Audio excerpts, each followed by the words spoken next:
ಈಗ ಶಂಕರಾಚಾರ್ಯರು ಯಾರಿದ್ದಾರೆ ಅವ್ರಿಗೂ ಮತ್ತು ಯೋಗಿ ಆದಿತ್ಯನಾಥ್ ಅವ್ರಿಗೆ ಆಗ್ ಬರಲ್ಲ.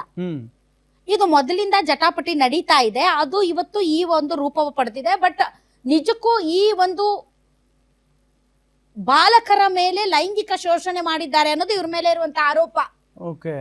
ಇಬ್ಬರು ಬಾಲಕರ ಮೇಲೆ ಲೈಂಗಿಕ ಶೋಷಣೆ ಮಾಡಿದ್ದಾರೆ ಅನ್ನೋದು ಇವ್ರ ಮೇಲೆ ಇರುವಂತಹ ಆರೋಪ. ಬಟ್ ಯಾರು ಇವರು ಶಂಕರಾಚಾರ್ಯರು ಅಂದ್ರೆ ನಿಮ್ ನೆನಪು ಮಾಡ್ತೀನಿ, ಈ ಮಾಘ ಮೇಳದಲ್ಲಿ ಸಾಧು ಸಂತರ ಮೇಲೆ ಹೊಡೆದಾಟ ನಡೀತಲ್ಲ, ಆ ಸಂದರ್ಭದಲ್ಲಿ ಇದೇ ಶಂಕರಾಚಾರ್ಯರು ಯೋಗಿ ಆದಿತ್ಯನಾಥ್ ಅವ್ರನ್ನ ಪ್ರಶ್ನೆ ಮಾಡಿದ್ರು. ಇನ್ನು ಕುಂಭಮೇಳದಲ್ಲಿ ಕಾಲ್ತುಳಿತದಲ್ಲಿ ಭಕ್ತರು ಸಾವನ್ನಪ್ಪಿದ್ರಲ್ಲ, ಆವಾಗ ಉತ್ತರ ಪ್ರದೇಶದ ಸರ್ಕಾರದ ವಿರುದ್ಧ ಮಾತಾಡಿದ್ದು ಇವರೇ ಶಂಕರಾಚಾರ್ಯರು. ಆವಾಗಿಂದಲೂ ಕೂಡ ಯೋಗಿ ಆದಿತ್ಯನಾಥ್ ಮತ್ತು ಯೋಗಿ ಆದಿತ್ಯನಾಥ್ ಅವರನ್ನ ಬೆಂಬಲಿಸುವ ಮತ್ತು ಯಾರು ನಿಜವಾದ ಶಂಕರಾಚಾರ್ಯರ ಸಂತತಿ ಅನ್ನುವಂತ ವಿಚಾರದಲ್ಲಿ ಜಟಾಪಟಿ ಇದೆ ಬಹಳಷ್ಟು ಗುಂಪುಗಳ ನಡುವೆ.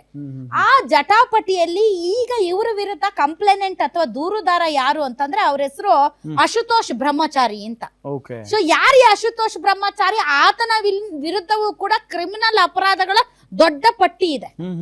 ಯಾರು ಇವತ್ತು ಈ ಶಂಕರಾಚಾರ್ಯರ ವಿರುದ್ಧ ಆರೋಪ ಮಾಡ್ತಾ ಇದ್ದಾರಲ್ಲ, ಅಶುತೋಷ್ ಬ್ರಹ್ಮಚಾರಿ ಅಂತ, ಅವರ ವಿರುದ್ಧನೂ ಕೂಡ ಬಹಳಷ್ಟು ಕೇಸ್ಗಳಿವೆ ಮತ್ತು ಅವ್ರ ವಿರುದ್ಧ ಸೋಷಿಯಲ್ ಶೀಟ್, ಅವರ ಒಂದು ಏನು ಸೋಷಿಯಲ್ ಮೀಡಿಯಾದಲ್ಲಿ ಅವರ ಕೇಸ್ಗಳ ಹಿಸ್ಟ್ರಿ ಶೀಟ್ ಕೂಡ ಓಡಾಡ್ತಾ ಇದೆ. ಸೊ ಈ ಆಶುತೋಷ್ ಬ್ರಹ್ಮಚಾರಿ ಶಂಕರಾಚಾರ್ಯರ ಮೇಲೆ ರಾಜಕೀಯ ಪ್ರೇರಿತವಾಗಿ ಆರೋಪ ಮಾಡ್ತಾ ಇದ್ದಾರೆ ಅಂತ. ಫಸ್ಟ್ ಟೈಮ್ ಇವರು ಪೊಲೀಸ್ ಸ್ಟೇಷನ್ಗೆ ಹೋಗಿ ಈ ಶಂಕರಾಚಾರ್ಯರ ವಿರುದ್ಧ ಬಾಲಕರ ಮೇಲೆ ಲೈಂಗಿಕ ಶೋಷಣೆ ಮಾಡಿದ್ದಾರೆ ಅಂತ ದೂರ್ ಕೊಡಕ್ ಹೋದಾಗ ಆ ಪೊಲೀಸ್ ಸ್ಟೇಷನ್ ಅಲ್ಲಿ ದೂರೇ ತಗೊಳಲ್ಲ.